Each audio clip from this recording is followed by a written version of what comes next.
Good afternoon, everyone, and welcome to American Floral Endowment's Grow Pro webinar series. I'm your moderator once again, Dylan Sedmak. I'm a member of AFE's Young Professionals Council and the Vegetable Portfolio Manager with Pan American Seed. I received my bachelor's in horticulture from The Ohio State University, and before my time at Pan Am, worked as both a grower and a researcher in the industry. Today's sessions is on trends to watch in 2025. On behalf of the endowment, I'm excited to be a part of AFE's Grow Pro webinar series that features a new topic every month presented by an industry expert. The webinars are free to everyone thanks to the generous support of AFE sponsors.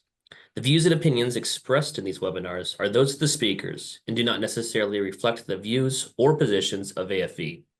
As an independent nonprofit, AFE cannot endorse any specific product or opinion. Today's session is being sponsored by Ball Seed. Ball Seed is North America's leading wholesale horticultural distributor. It combines extensive experience, innovative thinking, and world-class customer service to ensure professional growers have the best products, most efficient tools, dynamic growing solutions, and more. If you'd like to learn more about our sponsor or are interested in becoming a sponsor for a topic, you can find that information on AFE's website on endowment.org/GrowPro. Today's session is presented by Dr. Charlie Hall and Dr. Melinda Newth. After the presentation, Dr. Hall and Dr. Newth will join us for a Q&A. Feel free to submit your questions through the Q&A featured or chat at any time. We'll answer as many as we can before the end of the hour. Unanswered questions may be answered through a separate email exchange. This session is being recorded and will be shared to AFE's YouTube account.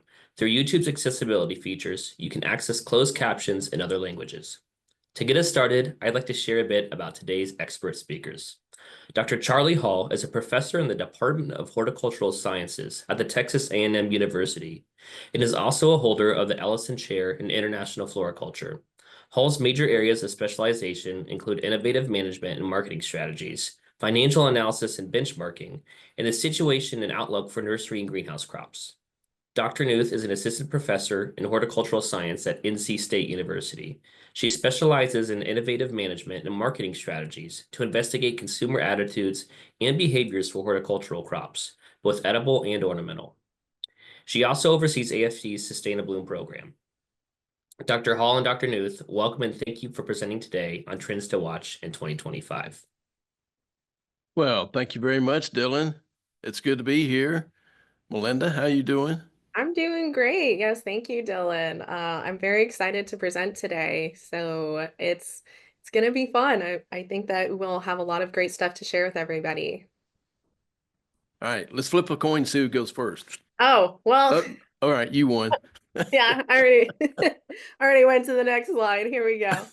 So first I wanted to talk about I'm going to talk a little bit about some long-term trends that we're seeing there with our consumers and the industry. I'm not going to talk about anything that's going to be a short-term trend today, simply because those can be fleeting. Look at all the TikTok trends and how quickly those come and go. So we're going to focus more on these longer term trends when it comes to consumers. And then Charlie's going to go a little bit into the economy and what's going on, what can we expect in the future? Because we've had a little bit of a change happen in the past month. So there's lots to discuss here. So first I wanted to start out with the fact that students are still going into horticulture. John Dole and I are working together. He invited me into a project to look at different data of student enrollment across the United States. And this is different types of enrollment from 2-year programs, 4-year programs, even graduate school. And we've looked across, this is roughly 10 years worth of data, 12 years worth of data. And what we found is that actually over time, if we look at horticulture and plant science, our student numbers are actually increasing over time. It's a very slight increase, but it's increasing. And there's a common myth in our industry that even though our hort programs seem to be going away and getting smaller, actually student enrollment is going up. People are really interested in going into horticulture as a career path, and this is a myth. And so with this in mind, students are still going to go into horticulture in the future. And I think that's really heartening and a really good topic to start out with from the beginning is just people are interested and our industry is sustainable with the number of people who want to go into it. And it doesn't hurt that the starting wage has been increasing over the last decade. Not a whole lot, but it has been increasing. So our relative competitive advantage or disadvantage that we've had historically is slowly eroding. I agree with that. I also think another point with you bringing up wages is that companies are providing a lot more benefits than they historically have. And if you look at what younger generations want, they will accept lower salaries for really great benefits and benefit programs. And so I think that's another avenue here when we're having these discussions is talking about those two things in conjunction with each other.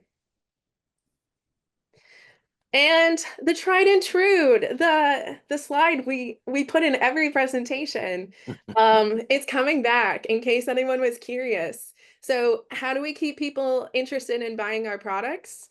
We talk about the benefits. And so this is something that I'm very happy to see that companies are catching on to. This happened during COVID and now post-COVID.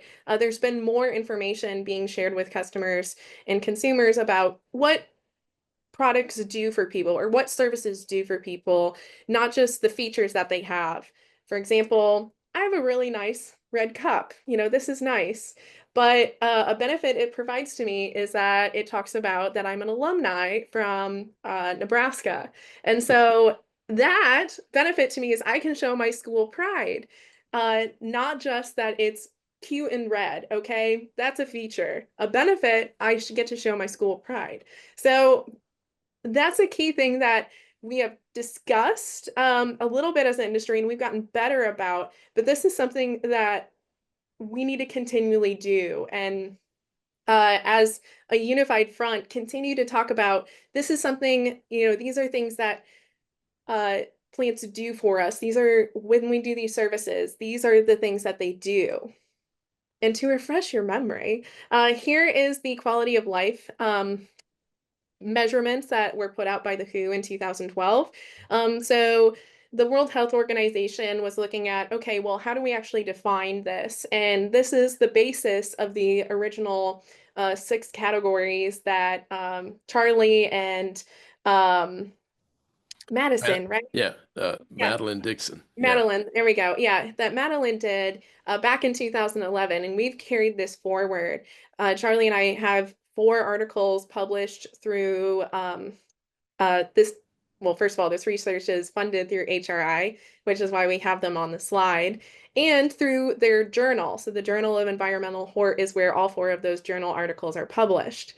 And so talking about the social benefits, the physical, the psychological, the spiritual, environmental, and cognitive, these all are different areas that you can focus on. And as we're talking about division and how our society is becoming more divisive, this is a way to create a universal unifier. All people need these different quality of life metrics. And so it's very nice to incorporate these in, not just to show your benefit, but also this is what plants do for everybody. Yeah, I call it the great social equalizer. Within today's society, as divisive as we are, green spaces are one of the few areas where people come together, and all the disharmony that you see in other areas, that kind of melts away in the midst of green spaces because of the activities that we perform in green spaces. Yep, yeah, and I would agree with that. And just to note for everybody, Charlie and I are currently in progress of publishing 5 articles in the Journal of Environmental Hort on environmental benefits that plants provide. So we've focused a lot on the people side of what benefits. We're coming out with articles focusing on environmental benefits and economic benefits. So the 3 pillars of, you could define it also as the 3 pillars of sustainability. We have these 3 groups of publications, all related to communicating and creating in layman's terms these different benefits that you can then share with your customers. Oh, you're on mute, Charlie. No, I was clearing my throat. I was on mute. I was Oh, burping. okay. Oh, sorry, I drew attention to that. Another feature that this is like directly related to the benefits of plants is the value of biodiversity and urban resiliency. Our society over the past even 100 years has become more and more urbanized. We are more urban now than we have ever been. You also may have heard a similar term to this, but describing the opposite side of deruralization. Our society wants to live very close to each other. And if I'm remembering the statistic correctly, it's close to 85% of our society lives in urban areas with each other instead of further apart in rural areas. So a key feature here is when we have this urbanization, we still need those plants in and around people. And so talking about the value of biodiversity and talking about having plants in those spaces is going to be critical going forward. Likely, our society is going to continue to be urbanized in the way that it is. I don't know how we can become even more close together, but there's a chance people will continue to move closer together or just stay where it's at on the level of urbanization.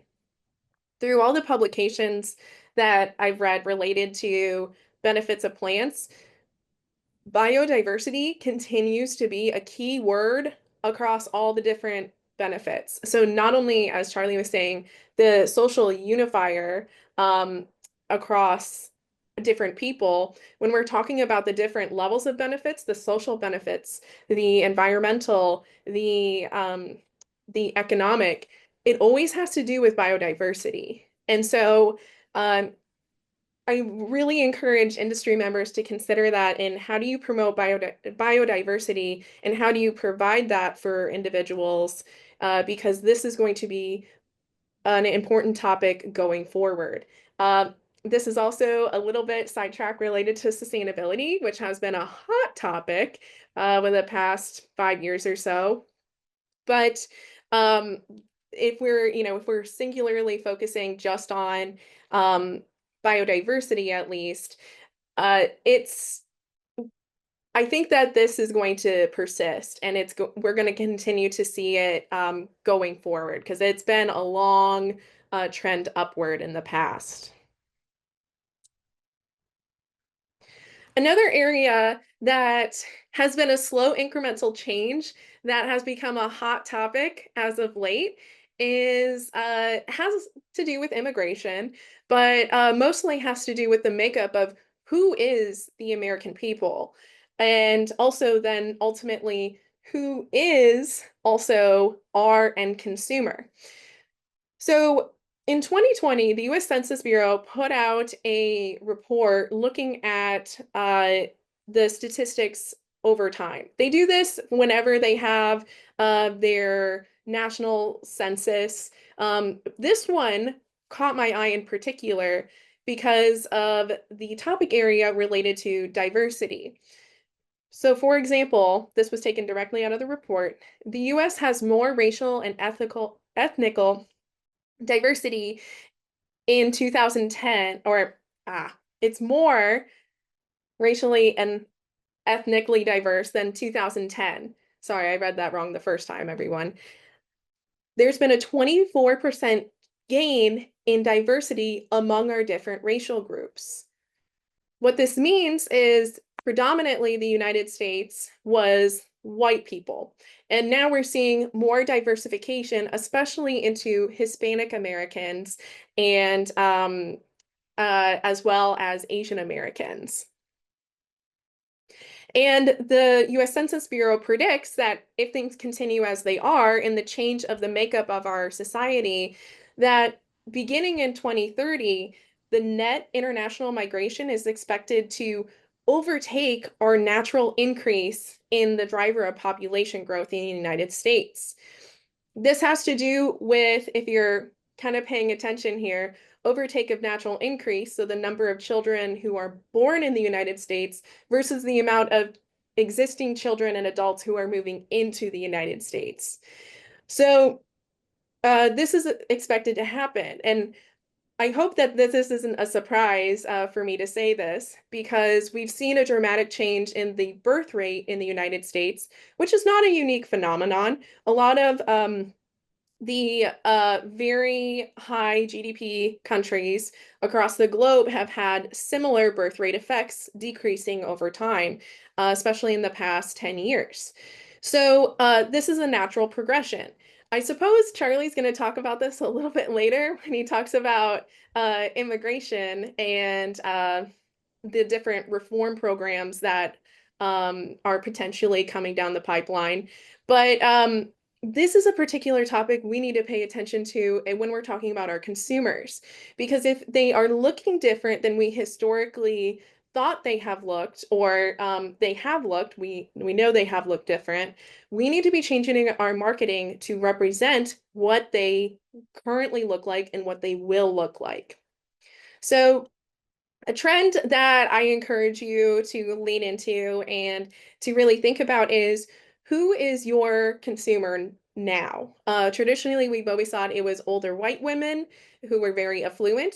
If you look at the National Gardening Survey statistics, not the case. Younger, like 20 to 30-year-old men are a huge buyer of our products now. And where are they buying it? Online. That's really convenient for them, and they're buying online. What's another category? Parents who are Black, as well as parents who are Asian, as well as just Hispanic people in general. These racial categories are purchasing more plants than they have historically, and they're representing a larger portion of our consumer base. So I want you to think about who's coming to your garden center, who's buying your products, and are you positioning your products in such a way to attract the type of, or the consumers who are wanting to buy from our different businesses within the industry. And so this has been a steady change over time, and I think that this is going to continue to evolve as time goes on. To kind of follow up on that, Alicia Reen, Bridget Behe, Charlie, and I have done work looking at uh, how how do we market e-commerce wise, as well as how do people respond differently to different messages. And one of the key findings that we have found lately is that multi-generational product offerings is very influential and very popular. So with families who have children, this is a key area to get young children into horticulture and to get them to come to your garden center. So having workshops or activities for kids at business locations is very appealing to them, or for grandparents who are taking care of their grandchildren for the day. I've seen this happen actually at my local Lowe's. I was walking through and there was a whole bunch of hammering noises, and I was like, what is going on? It's Saturday. I just want to buy my stuff. And then I noticed, oh, it's a group of about 20, like 5 to 8-year-olds who are building a little garden box to put in their window. And I was like, oh, okay, this is great. I love this. But the amount of people that were just in that area was incredible. And it was focused on that activity for kids, but there was, both parents were there, multiple adults running around taking pictures of the kids. And it was a great example of this multi-generational product offering. Another consideration is that with the birth rate decreasing in the United States, about half of millennials don't have children.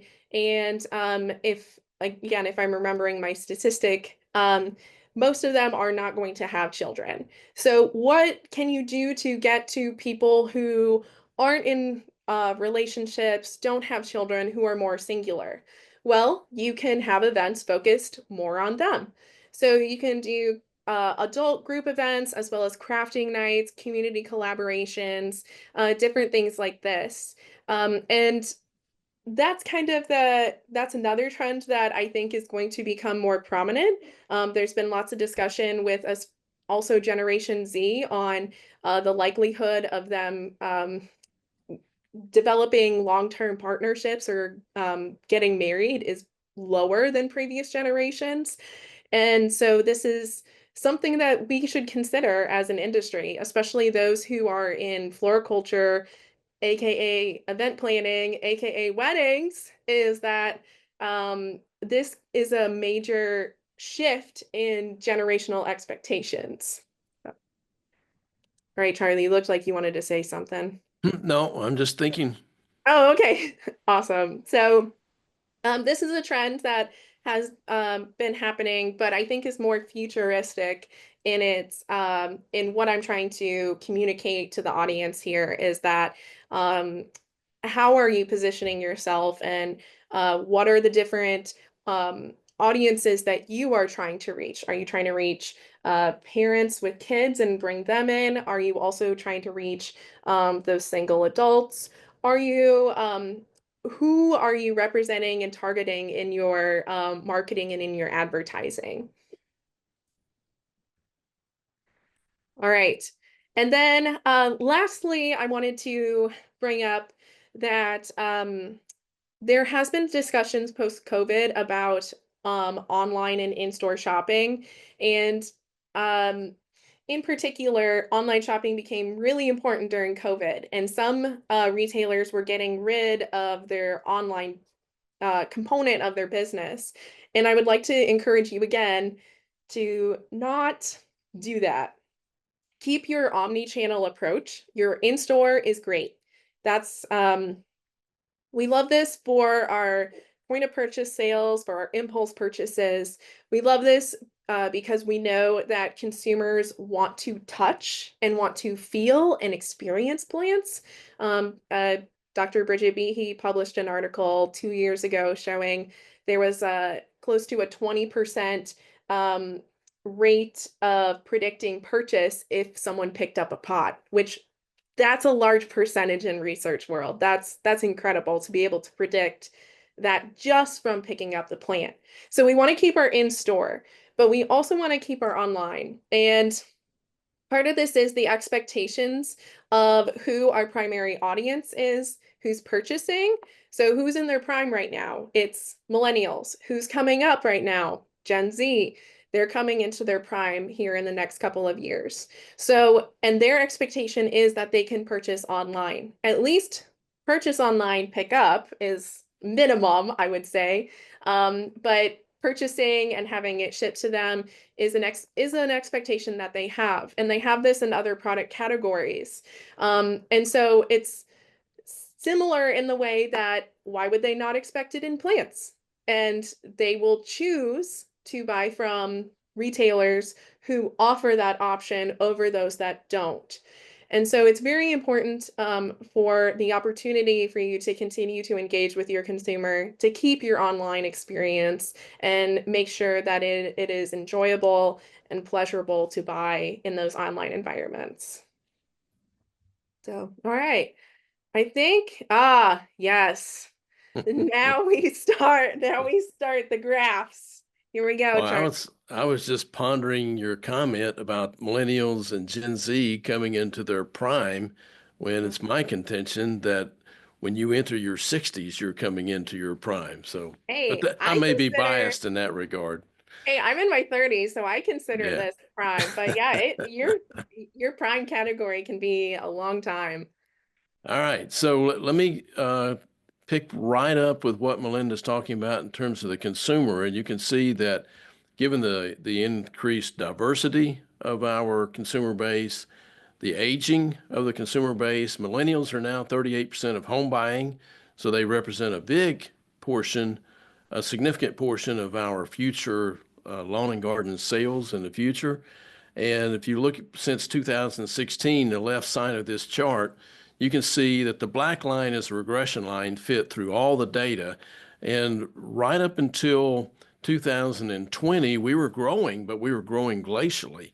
And the red line is our 12-month moving average. And you can see it's growing very slowly. Then you can see very clearly the effect of the pandemic, and sales increase fairly dramatically. And of course, they have flattened off.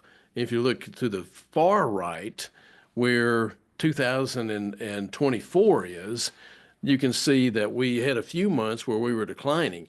And I was asking myself whether or not we were going to exhibit the same trend that we had seen previously during economic downturn since 1948, where we have the bump, the shot in the arm, and then when the recovery starts and people start buying durable goods again, that's when our industry would take it on the chin and we would gradually decline back to our previous trend and continue on from there.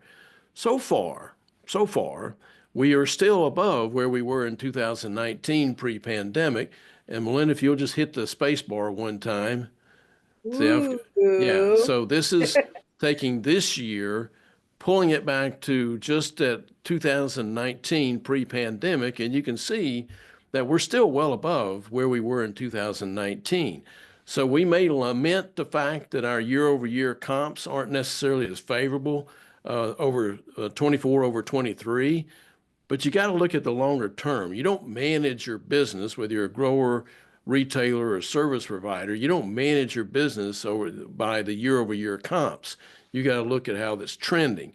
And this is a very important trend, not just a 3-year trend, but the 5-year trend in this case, looking at how you compare to 2019. So that's very favorable. Okay, let's go to the next slide. So in my mind, we had, of course, a distraction in the latter half of the year. Anytime it's an election year, you always have consumers that are distracted. There's nothing new about that. So when I was surveying growers in terms of their performance across the industry, go ahead and click. There's several bullets there. In fact, you can pull them all up if you want to. Weather, okay, yeah, weather impacts us. All right, let's get over that and do something about it. And we are continuously, right? The lower demand because we're still a luxury and considered a luxury versus an essential. We moved the needle a little bit during the pandemic in terms of the inelasticity demand. I had a number of interviews with the Times, the Post, Wall Street Journal, USA Today about what's going on with this increased interest in gardening and landscaping. And so I had a soapbox there to not only say that when we spend more time at home, we spend more time doing those activities. And of course, there was the election. And data show for decades in an election year, people hold back on their purchasing. And then once the election's over with, then they continue their spending. So let's, inflation, okay, yeah, we've gone from nearly 10% inflation down to just over 2%, which is the Fed's target. And then high interest rates, that was blamed, but not really, because we're not anywhere near the credit situation financially as a nation and as individual households. We're nowhere near where we were prior to the Great Recession. And I think there's one more bullet there. Oops. Yep, yeah, you're right. Higher prices, right? The higher prices for our flowers and plants is softening demand. Well, we had a 20+% increase in our overall prices, or at least I hope you did. If you didn't raise your price by at least 21%, you were sharing margin with your customers over the last 5 years. So that I don't buy that a little bit because we were so far behind in terms of capitalizing on our inelasticity demand that we had a lot of runway in terms of raising price. All right, next slide. I like how you said you don't buy that, and we're talking about demand right now. Exactly. All right, so some of these elements are true, and but if you just go to the next slide, we know as an economist, there's a much more famous economist than I, C. Northcote Parkinson, who at one point said, expenditures rise to meet income. Expenditures rise to meet income rises, your expenditures are going to match that, right? And Save, yeah, okay, but we save a portion of that. So you can see the three bumps that we had during the pandemic, where there's both the aqua line is the nominal data, and the purple line is the data that has been adjusted for inflation. But you still see those bumps, and the overall level of income is still higher than it was in 2019. So then, next slide, we know that people are going to spend more if they're earning more. And notice that's the line that you see as our real personal consumption expenditures. That's what you and I and everybody else has spent, not just on flowers, shrubs, and trees. This is what we spend on everything: insurance, food, cars, furniture, etc. So if you've noticed the big dip there, that's the pandemic, the big recovery, because we threw $10 trillion worth of monetary relief in terms of 5 trillion monetary policy and 5 trillion in fiscal policy at this global pandemic, and we were successful. And people kept spending, and people got money in their pockets, they're going to keep spending. And you see it in the data. And I notice the disconnect, notice the disconnect about how we feel and how we spend. Because the two charts on the left of the inserts, that's our consumer confidence, the Michigan index, and on the Conference Board index on how consumers are feeling. So I don't give a flip about how customers feel. I care how they spend their money. And if you look at this chart, in spite of everything, they're still spending money. Now, if they're not buying flowers, shrubs, and trees, that's on us. That means they're shifting away from us. So we've seen the increase. I showed you the chart earlier, but we're flattening off. Well, people are traveling more, spending more on food away from home. They're buying more alcohol in the bars and so forth. So they're making that switch back just like they always have. There's nothing about this surprises me. The only thing that surprises me is that chart hasn't come back to pre-19 levels yet. So that gives me some encouraging hope, some hope there that maybe we did influence the inelasticity of demand just enough to keep those 18 to 20 million new consumers that the Axios survey and the National Gardening Survey showed that we have during the pandemic. Maybe we kept them engaged. History says we didn't keep all of them engaged, so the jury's still out how that's going to play out over time. Next slide. Okay, so the middle line here, the orange line, is what we spend on flowers, seeds, and potted plants. That's the data I showed you earlier. The aqua blue line at the top is what we spend on our pets. The dark blue line down below is what we spend on boats. Now you show me a recession in there. Right? If we're still spending money on boats, we're not in recession, right? And people. So question for you, Charlie. Yeah. That quarter one of 2022, is that when Jeff Bezos bought his new boat? Please continue. You couldn't resist. Okay, so next slide. And then these three lines are the three lines at the very bottom of this chart. In fact, the line at the top is food services, and then that's followed by recreational goods and vehicles, and the yellow line is recreational services, our golf club membership. All those are luxury goods. Those are not mandatory purchases in our household. So again, people are still spending money, and they're spending money on discretionary items as well as some of their mandatory non-discretionary items. Next slide. All right, GDP, next slide. GDP. You can see the chart here, GDP. You've got the upward trend that we saw during the aftermath of the great pandemic there on the left, going to 2021, 22. We had a couple of quarters. The media said, oh no, the sky is falling. And we said, hold tight. You can't grow at 7.4% in a quarter and not expect for the not to be a negative the next quarter. So then you can see the last two quarters this year have been right at 3% and 2.8% respectively. Phenomenal growth going into an election. But this time it did not do the incumbent any good because of the vibe session that was out there, the vibes that were negative. In spite of the strong economic growth, in spite of the labor market, we had folks saying that the economy is going to heck in a handbasket, and that was not the case. But you see that after this year, you see the increase back to 2%, a little over 2% growth in the long run. Next slide. All right. In the midst of all this, you got historically high corporate profits. And next slide. And you got the stock market at a historic high. And you've heard every president if you can think back to the last 4 or 5 presidents in your memory, every one of them has said, I have presided over the historic high of the stock market. Well, every president since FDR can say the same thing. Every president resides over the historic high in the stock market. So there was no magical Trump bump or magical Biden bump. The stock market is based off of expectations. And folks, the stock market is not the real economy. Less than half of the people in the US even own stocks.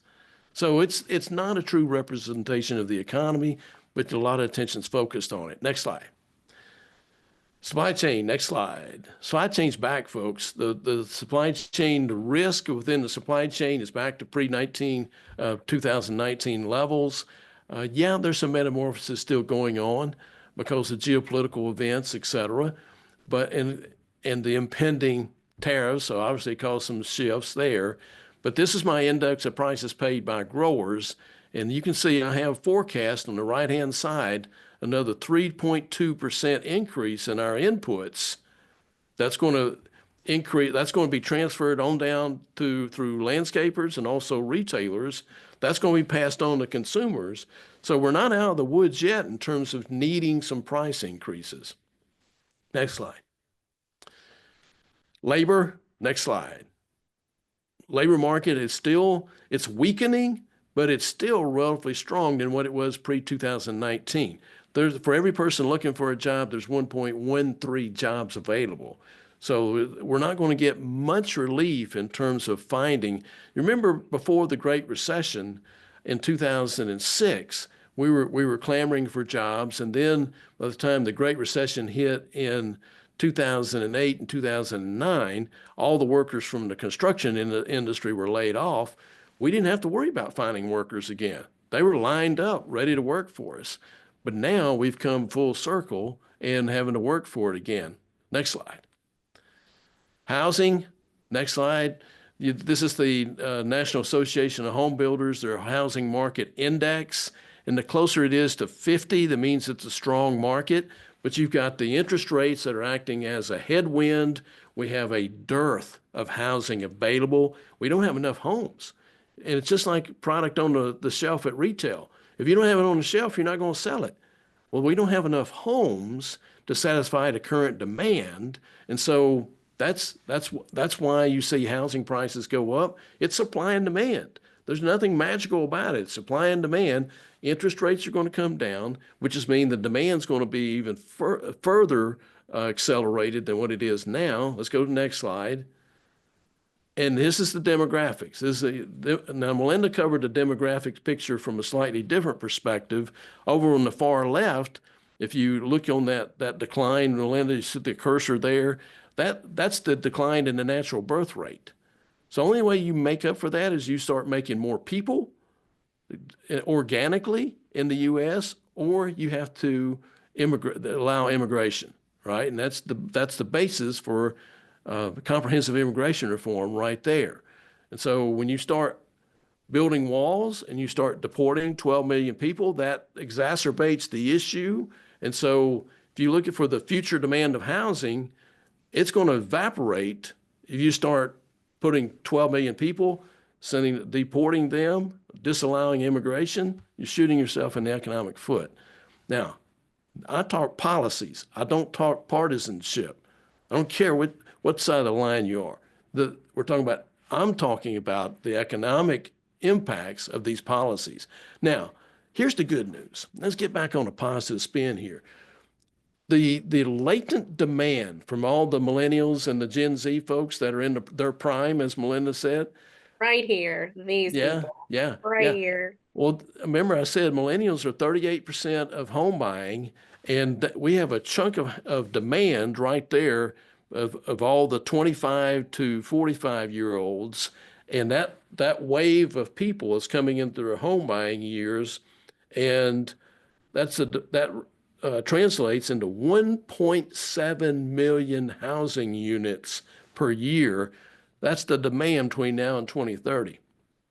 1.7 million. That's roughly pre-Great Recession days. And so we will see the demand for flower, shrubs, and trees increase because of that latent demand for housing. People got to have those things around the houses. Next slide. Well, speaking of which, I just bought my house this year, and you know what I've been doing the past couple of weekends? Yeah, landscaping. Landscaping the crap out of my new house. Yeah, yeah. Inflation. Next slide. Both measures, the PCE and the CPI, both coming down, right? And this is one of the first times that an incumbent did not get the bump from the economy, again, because you've got a lot of information and disinformation going on. Next slide. Recession. Next slide. I don't think so, right? Usually have about 7 different indicators, and I'm just focusing in on this one. This is the inverted yield curve, which has really been pretty good in terms of predicting recession. Well, it's been negative for a while, and even in the last 3 weeks, both the New York Fed's probability model and the Cleveland Fed's probability model have gone down in terms of the percentage. It was roughly around 50-50, and you can see both of those have declined over the last 3 weeks. Now, some of it is because the Fed has lowered the rates 50 basis points, another 25 basis points. So the yield on 10-year Treasury bonds has gone up, which has been, it's making the inversion a lot less negative than what it was. Next slide. That interest rate, by the way, is going to continue to go down. Then we have another 3 or 4 interest rate decreases in the first half of next year. And so the Fed is looking somewhere between 3.5% and 4% in terms of the federal funds rate. The days of free money are basically gone, right? So we're going to be in a climate where we have to be smarter about our CapEx purchases, and we have to manage that working capital because there's a lot of uncertainty in terms of what's coming down the pike. So I'll close there and we go to the last slide. And I think Yeah. we're just right on time to leave plenty of time for Q&A. Yeah, I think to summarize what you and I have both been talking about, there's perceptions which are based a lot with feelings and how we think things are, but that doesn't always match behavior. And Yeah. focus on the data, focus on the behavior, not the perception is I think a key takeaway here. But Yeah. Yeah. uh acknowledgement. So thank you, Ball Seed, for sponsoring this webinar. We really appreciate you doing that. Um, and then I think we head over to Dylan again. Yep, thank you, Melinda and Charlie, very much for that very informative talk. So just a reminder before we get to the Q&A, I just want to thank everyone for joining us for another Grow Power webinar series, and that next month we will have a presentation by Dr. Paul Fisher on fine-tuning your greenhouse controls for the young plant season. And that is on Tuesday, December 17th at 1 p.m. Eastern. You can also register on endowment.org/GrowPro. And while there on our website, please make sure to check out past webinar recordings, other grow-related resources, and research reports that are all available for free. So great resource. Now, I would like to go ahead and get to our Q&A. So we've actually already got some here in the chat from earlier in the presentation. And the first one, I think this is more pertaining to Melinda's presentation. We have, has anyone looked at color preferences of buyers? I would expect it to be different now that the demographic is changing. I'm so glad you brought that up because yes, it probably has changed. We haven't looked at this quite yet. I'm currently doing research looking at what different racial and ethnic groups are seeking, and what we're finding is that a lot of the Hispanic Americans and Asian Americans are looking for fruit trees. Black Americans are looking for more perennials and vegetables as well as Asian Americans. They have similar, but we haven't gotten specifically into color preference yet. So, but I'm glad that you brought that up because that is a key indicator preference for gender. So I would assume it might be as well for race. Let me just pop in there. Our colleague, of course, Dr. Bridget Behe, now retired from Michigan State, and for 3 decades, every research project that Bridget and Jennifer Dennis and others, including yourself and Alicia and so forth, Hike, Ben, all the typical folks you read about in the trade journals and the industry magazines. We've been including ethnicity as part of the equation whenever we look at demographics. It's had minimal effect until now, right? So the demographics over the last 10 years for that 24% increase in diversity, that means color preferences will change. That means that we, as an industry, I know that some of our breeding firms have, including our sponsor, has considered some of those changes in color preferences, but we're going to be doing more than that. Great, thank you. And then the next one is there a correlation between online shoppers and impulse buyers? So with that, it's not exactly what you think. So, the impulse purchasing is more of a consideration for in-store shopping. Impulse purchasing is not as prevalent in online shopping. Though if you have a glass of wine on a Friday night, you could probably disagree with me on, your purchasing in that point in time. But in general, what we find is with online purchasing, people are spending more time researching into what they want, and there's a little bit more intention of um, where they're buying, why they're buying it from that particular retailer. So there's intention there, or they're going to seek out a retailer that has exactly what they want. So impulse purchasing is more aligned right now with in-store purchasing where you see something and you're like, oh, I really like that. I'm going to pick it up. That's not as much happening in the online space. All right, and the next one is how have the stats changed in purchasing trends? So this is in regards to categories such as cut flowers, annuals, trees, shrubs. Have those changed?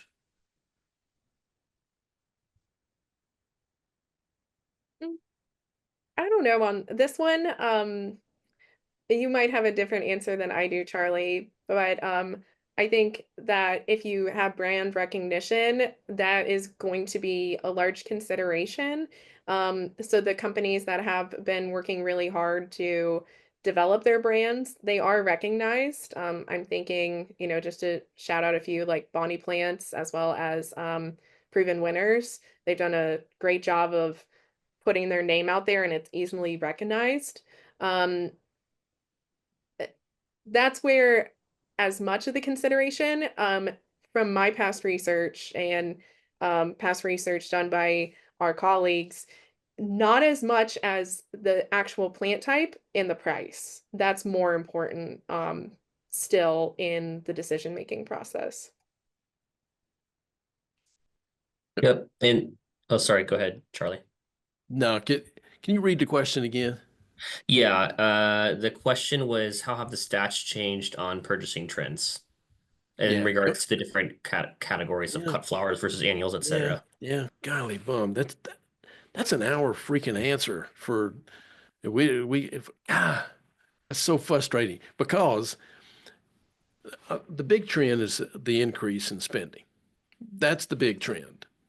And anything that we say in terms of people not spending their money on discretionary items is simply not true.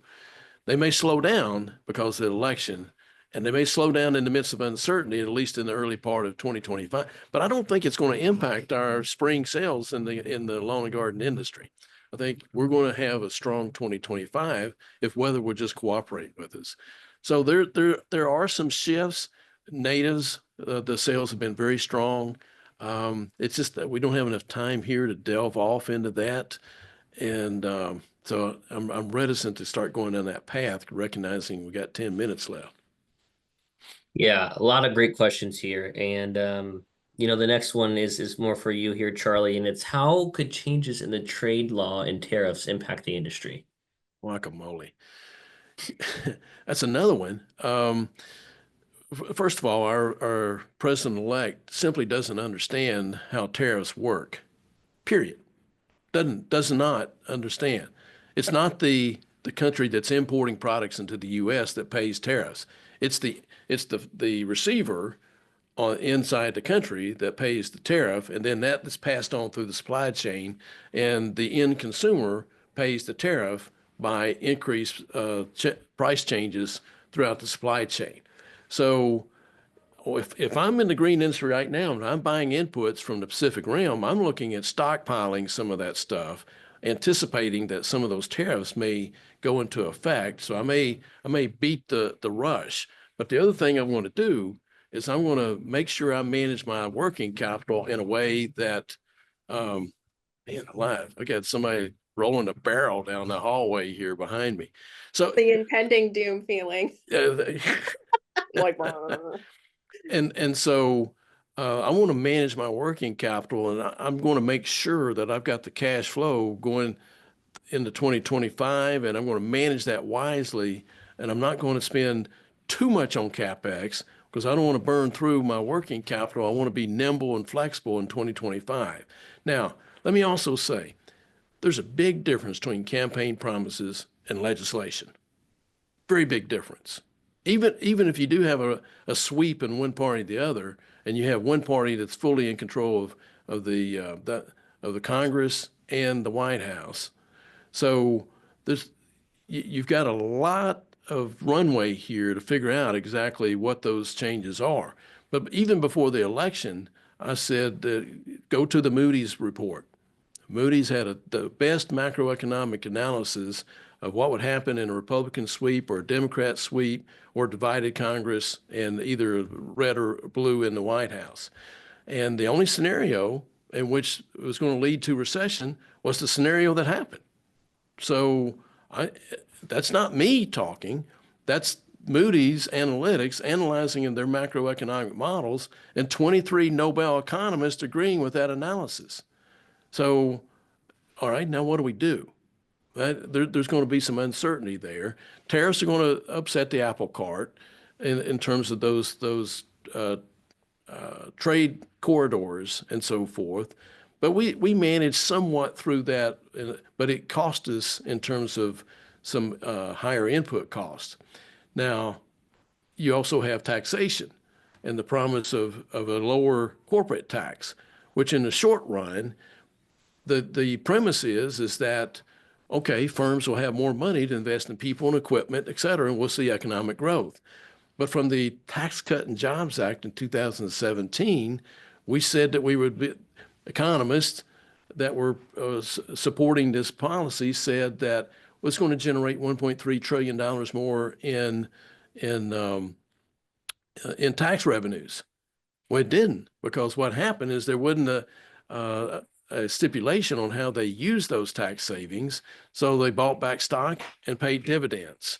And so we had 1/4 of growth in terms of people employed and the amount of equipment that was purchased. So it didn't do what it's supposed to do. So therefore, we have $4 trillion more worth of national debt. And now, if we make the 2017 Tax Cut and Jobs Act, which is coming up next year for renewal, if we make those permanent, we're going to add another $4 trillion to the national debt. All right, so right now, that's not bothering me, but by 2030, it could bother me a whole lot, depending on how the level of interest on that debt and how that plays into our annual budget each year. So there's some unknowns, but we're the green industry. All right, we're the social equalizer.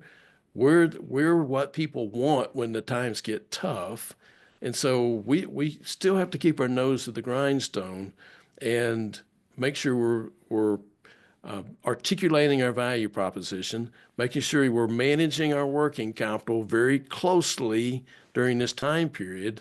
And then again, what do we need to do in terms of mitigating that cost of our inputs? So that's the short answer to Yeah. that question. Great. I'm thinking that both of you guys should do a podcast together. That should be a good way to get this all out. But Oh anyways, yeah, there we go. You can we'll listen do a couple. to our comings and goings all the time. People would find it funny, hopefully. So I've got maybe some quicker ones here. Is there a preference on container sizes of plants? Yes. Next question. All Is, right. is there a preference on sizes of plants? The container size. So, this is a question that I think we ask a Yeah, lot yeah, in yeah. the Yeah, Yeah. yeah. quarts versus It, Well, gallons, Joe, etc. you it can looks see like in Joe during also severe, I'm sorry, go Oh no, ahead. go ahead. Oh, I was just saying, Joe also was kind of getting to this by asking about, um, does this, how does this have to do with sm new housing construction, higher density, smaller lots? I think this is in line with that. Yeah, and the answer to both questions is yes, that the generally in tighter economic conditions, people prefer smaller sizes. Hmm. We've seen that. They downsize their purchasing. Better economic conditions, they upgrade their purchasing or upsize, or they choose a bigger plant and more Yeah, immediate gratification. Now, with the trend in smaller housing lots, it most definitely will affect um, the volume of materials potentially. So far, we've not seen that influence because we've had during the pandemic we've had a mix on the volume movement. We see there's a bell-shaped curve in terms of those that their sales increased by 25%, those sales that decreased by 25%. Bell-shaped curve. Same way on net profit. Bell-shaped curve, the two tails had a little bit of a spike there. So there's some folks that are knocking it out of the ballpark. When I ask about units, it's mixed. The fewer people have seen an increase in units that they've seen a decrease in units, but sales went up. Why? Because of the price effect. So are we seeing so much pushback by the end consumer that we're going to continue to see units decrease? Yeah, the jury's still out on that. I don't have the full, complete answer. I do know that the build and inventory that we saw during the pandemic is going to come like the pig and the python through the supply chain, and we will see the bullwhip effect, particularly on the tree side of things. But because we always do, ever since I've been in the industry, since I was 6 years old, that we've always seen that bullwhip effect during those the ramp up in inventory during times which we can build up inventory, but we have the cash, and that's going to catch up to us in a couple of years. yeah. Yeah. I would also say with smaller houses, there's a lot of movement towards like tiny plants or like miniatures, and that seems to be well received by members in the industry, or not in the industry, consumers. And so I think that if we're talking about kind of going on to another follow-up question, I can't remember who said it, it might be an anonymous person, but the trend going away from buying homes because we have such a dearth of homes available, an apartment dwelling is going to become permanent residence. I think container planting will be the choice that many people are left with in urban areas. And so having plants that fit within containers and can be containerized will prevail in those type of scenarios. Thanks. Yeah, and I also had one quick 2 cents here. So I don't have data like Charlie and Melinda, but I do talk to customers, and I will say it seems like there's been a trend with customers in the northeastern U.S. sort of moving away from smaller, we'll say pack sizes of flowers and vegetables, and maybe starting to purchase larger containers. To their point, having something maybe ready and a little bit more sized up. When they use them. So we'll do one more question here because we are running out of time, and I think Dr. Hall has to jump off here, but lots of really, really great feedback for everyone here. Any specific input products that may be more susceptible to price increases over the next year, or will all inputs will be generally the same? So fertilizers, plastics, etc. Yeah, they're not all the same. It's those that are petroleum based. I don't think we have the same pressure on containers that we saw before, because the response we made in the midst of all that, and the capacity and the overcapacity that we now find ourselves. So I don't think we'll see those increase as much. And then, but petroleum prices are going down as well. So the biggest one is labor. That's the one we're concerned about. Who cares if fertilizer prices go up 400%? That's 1.25% of cost of goods. Who cares? It's labor that has gone up 32% over the last 5 years relative to the other inputs, and relative to non-ag labor, which has gone up 18%. So that's the one until USDA, until the method in which H2A rates is changed, and how we manage those H2A rates, and it's not based off the Farm Labor Survey, but it's based off the Employment Cost Index. We're not going to get very much, because that's our biggest input by far all through the supply chain in the green industry. And so as long as those rates keep going up the way they have been, we're not going to see much relief in sight. Amen to that. Yeah, labor is always the biggest thing. Well, especially right now. All right, I'm going to ask maybe one or two more, and if you guys have time, great. But just so much feedback here. So which has more impact on purchase decision, brand or brand? Sorry, product brand or brand image of the retailer? Yes. Yeah, Next I don't question. know. I don't know if we have the answer to that one. I can't think of, in my little Rolodex of studies that I've memorized, I can't think of one where we've looked at retailer image compared to a brand image, a product brand image. Well, we know that branded material works in terms of pricing, because Mhm. Bridget, Marco, and I had a study 8 years ago where we tested elasticity of demand, and we raised the price on branded products during the spring season, and lowered the price, and saw the change in the volume that was purchased during that time period. We had to go to our third price increase before we saw any decrease in the units that were purchased. So we know that branding works.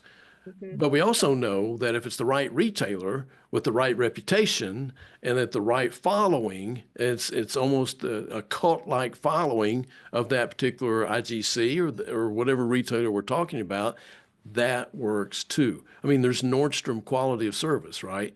They were known for that.